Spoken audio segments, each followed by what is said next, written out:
अस्सलाम वालेकुम student, I hope you are fine. Last lecture में जो हमने क्वेश्चन नंबर 1 किया था वो था बेसिकली आपके पास कम्यूटेटिव लॉ। आज हम क्वेश्चन नंबर 2 सॉल्व कर रहे हैं। ये आपके पास है एसोसिएटिव लॉ। एसोसिएटिव लॉ में आपके पास 3 सेट्स होते हैं और ये 3 सेट ही आपने आगे क्या होता है सॉल्व करने हैं। 3 सेट में क्या आपके पास X union into Y union G is equal to X union Y union G. अब सबसे पहले आपके पास ये 3 सेट्स हैं, आपने देखना है कि सबसे पहले आपने कौन सा सॉल्व करना है। आपने सॉल्व करने के लिए सबसे पहले वो वाली एलिमेंट्स या सेट की वैल्यू लेने हैं जो आपके पास क्या होंगे ब्रैकेट्स में होंगे। अब ब्रैकेट्स में कौन सी वैल्यूज हैं आपके पास y यूनियन z। मीन्स के सबसे पहले आपने y और यूनियन z को सॉल्व करना है।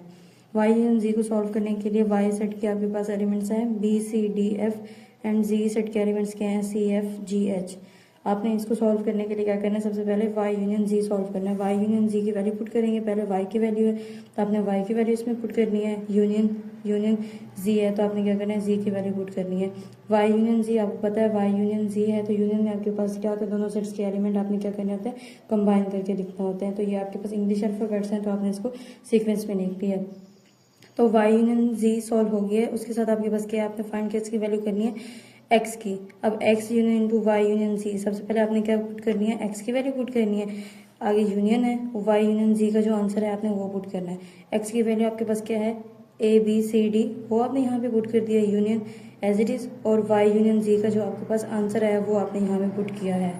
ठीक है, अब y यूनियन z है, बेसिकली यूनियन ही फाइंड करना है इसका भी। आपने पता है आपके पास यूनियन में क्या होता है, दोनों सेट्स के एलिमेंट्स को क्या करते हैं कंबाइन करके लिखने होते हैं। तो इंग्लिश अल्फाबेट्स में बेसिकली आपने सीक्वेंस लिख देना है a b c d f g h। Same as आपने क्या करना है राइट हैंड साइड के लिए करना है। राइट हैंड साइड में आपके पास क्या है ब्रैकेट में वैल्यूज y यूनियन z।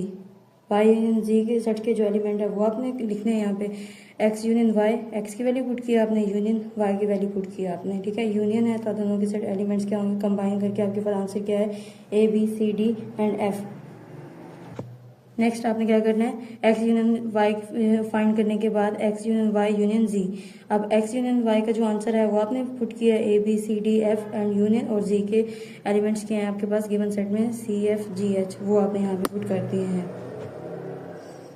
ठीक है, उसके बाद आपने क्या करना है, इसमें भी आपने यूनियन ही फाइंड करना है। बेसिकली दोनों में यूनियन फाइंड करने के लिए क्या है आपके पास दोनों सेट के एलिमेंट क्या होंगे सीक्वेंस से आ जाएंगे, कंबाइन करके लिखने हैं a b c d f g h। तो लेफ्ट हैंड साइड इक्वल है राइट हैंड साइड के बाद। तो आपने ये प्रूफ करना था कि आपके पास लेफ्ट हैंड साइड जो है वो राइट हैंड साइड के इक्वल होनी चाहिए, जो आपके पास इक्वल आ गई है। नेक्स्ट आपके पास इसका पार्ट कौन सा है, इंटरसेक्शन है। फर्स्ट पार्ट जो आपके पास था वो क्या था यूनियन में था। अब सेकंड पार्ट आपके पास क्या आ गया इंटरसेक्शन में आ गया।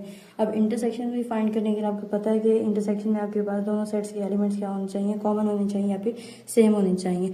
उधर यूनियन में हमने क्या किया था, जिसमें ब्रैकेट आ रही थी हमने सबसे पहले उस वैल्यू को सॉल्व किया। तो सेम एज इंटरसेक्शन के लिए करना है। अब इंटरसेक्शन में कहाँ से आ रही है, सबसे पहले y intersection z। y intersection z आपने निकालना है और आपके पास देखना है दोनों सेट्स में एलिमेंट्स क्या हैं सेम है या कॉमन है। दोनों सेट्स के एलिमेंट्स आपके पास सेम कौन से आ रहे हैं, c इसमें भी लाई कर रहा है y में भी और z में भी। एक ये आपने ले लेना और f भी दोनों में सेम है तो y इंटरसेक्शन c आपके पास क्या है c और f इसका आंसर आ गया है। नेक्स्ट आपने क्या करना है x intersection y intersection z, means के y इंटरसेक्शन z का जो आंसर है वो आपने यहाँ पे पुट किया, सेंटर में इंटरसेक्शन था वो, और x की वैल्यू आपके पास क्या थी a b c d, आपने वो देख लिया यहाँ पे पुट करनी है। नेक्स्ट इन दोनों का भी इंटरसेक्शन लेना है। इंटरसेक्शन में भी आपके पास कॉमन आते हैं एलिमेंट्स या फिर वैल्यूज जो इस सेट में गिवन होती है वो आती है। तो आपके पास क्या है x intersection y intersection z, इन दोनों सेट्स के एलिमेंट में क्या कॉमन है आपके पास c कॉमन आ रहा है तो आपने c लिख लिया। सेम एज आपने राइट हैंड साइड के लिए करना है। राइट हैंड साइड में सबसे पहले किस वैल्यू के साथ ब्रैकेट है आपके पास y intersection x intersection y के साथ आपके पास ब्रैकेट है। तो सबसे पहले आपने क्या सॉल्व करना है x intersection y। x intersection y solve करने के लिए आपने देखिए आपके पास क्या दोनों सेट्स में कॉमन आ रही है या फिर सेम एलिमेंट आ रहे हैं। b कॉमन है, c है और फिर क्या है आपके पास d है। तो b c d इसके x इंटरसेक्शन y का क्या होगा आपके पास आंसर होगा। नेक्स्ट आपने क्या करना है x intersection y intersection z, means कि x इंटरसेक्शन y का जो आंसर है आपने वो पुट किया है, इंटरसेक्शन है इंटरसेक्शन यहाँ पे पुट किया है, एंड z सेट के एलिमेंट्स जो है आपने वो यहाँ पे पुट किया है। क्या आपके पास गिवन है c f g h, ये आपने यहाँ पे क्या कर दिया पुट कर दिया है c f g h। अब इन दोनों सेट में आपने देखना है आपके पास कॉमन एलिमेंट्स क्या है। कॉमन एलिमेंट आपके पास दोनों सेट में क्या है सिर्फ c है। तो आप देख सकते हैं कि left hand side right hand side आपके पास इक्वल है, तो ये भी आपके पास प्रूव हो गया है। नेक्स्ट क्वेश्चन है आपके पास question number 3। If A is equal to A B C and B is equal to B D F and C is equal to A F C then show that A union B intersection C is equal to A union B intersection A union C. तो सबसे पहले आपने क्या करना है, जो brackets में आपके पास गिवन वैल्यूज हैं आपने सबसे पहले उनको सॉल्व करना है। ब्रैकेट में आपके पास क्या है, बी इंटरसेक्शन सी, तो सबसे पहले आपने क्या करना है, बी इंटरसेक्शन सी फाइंड करना है। तो इंटरसेक्शन है, इंटरसेक्शन में आपको पता है आपके पास कॉमन एलिमेंट्स होते हैं जो सेट्स के अपने वो राइट करने होते हैं। तो बी इंटरसेक्शन सी, बी के क्या एलिमेंट्स हैं, बी डी एफ, आपके पास सी के क्या है, ए एफ सी, और दोनों सेट्स में क्या है आपके पास एफ जो है वो आपके पास कॉमन है, तो आपने सेम है आपने वो लिख दिया। फिर आपके पास है A union B intersection C, जो कि आपने क्या करना है, बी इंटरसेक्शन सी का आंसर क्या है, एफ है, तो यूनियन फाइंड करना है, यूनियन आ गया, और इसे ए सेट के एलिमेंट जो है आपके पास है वो ए बी सी आपने वो पुट कर दिया, ए बी सी, ठीक है। अब यूनियन है, यूनियन में आपने दोनों सेट के एलिमेंट को कंबाइन करके लिखना होता है बेसिकली। अब दोनों सेट के एलिमेंट्स को कंबाइन करके आपने लिख दिया A B C and F, तो ये आपके पास इक्वेशन नंबर 1 बन गई है। राइट हैंड साइड भी आपने सॉल्व करनी है, राइट हैंड साइड भी सेम है। राइट हैंड साइड के लिए सबसे पहले आपने वो वैल्यूज लेनी है जिनके साथ ब्रैकेट यूज़ हो रही है। ब्रैकेट किसके साथ यूज़ हो रही है, सबसे पहले ए यूनियन बी है, आपने ए यूनियन बी फाइंड करना है, ए और यूनियन बी की वैल्यू पुट कर दी है। सेम यूनियन में आपके पास क्या होता है, दोनों सेट के एलिमेंट को कंबाइन करके लिखना होता है, तो आपके पास आंसर क्या आ गया, A B C D F, A union B का आंसर आ गया। नेक्स्ट आपके पास किस वैल्यू के साथ, किस सेट के साथ आपके पास ब्रैकेट यूज़ हो रही है, वो हो रही है ए यूनियन सी के साथ। तो आपने ए यूनियन सी फाइंड करना है। ए यूनियन सी फाइंड करने के लिए ए सेट के एलिमेंट लिखे हैं A B C, union C set के एलिमेंट क्या हैं ए एफ सी, वो आपने इसमें पुट किए। यूनियन है, अगेन यूनियन में आपने क्या करना होता है, सीक्वेंस से वैल्यूज पुट करनी होती है आंसर में, तो आपके पास A B C and F आ गया। नेक्स्ट आपने क्या करना है, ए यूनियन बी भी फाइंड कर लिया आपने, ए यूनियन सी भी फाइंड कर लिए।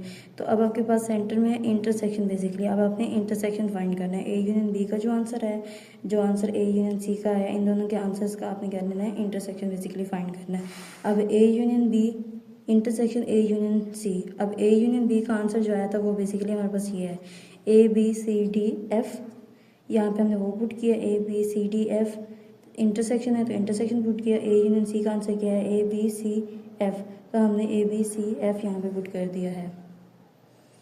तो अब इंटरसेक्शन है, इंटरसेक्शन में दोनों क्या होते हैं, कॉमन होते हैं। अब कॉमन हमारे पास क्या आया है, ए दोनों सेट में है, बी भी कॉमन है, सी भी और एफ भी, ए बी सी एफ आपके पास क्या आ गया, इसका इंटरसेक्शन आ गया। तो ये इक्वेशन 2 हो गई है। आप देख सकते हैं इक्वेशन 1 और इक्वेशन 2 आपके पास सेम है, it means left hand side is equal to right hand side same है। आपके पास क्वेश्चन नंबर 4 है, वो आपने होमवर्क में करना है और वो आपने नीट एंड क्लीन अपनी कॉपीज़ में सॉल्व करना है।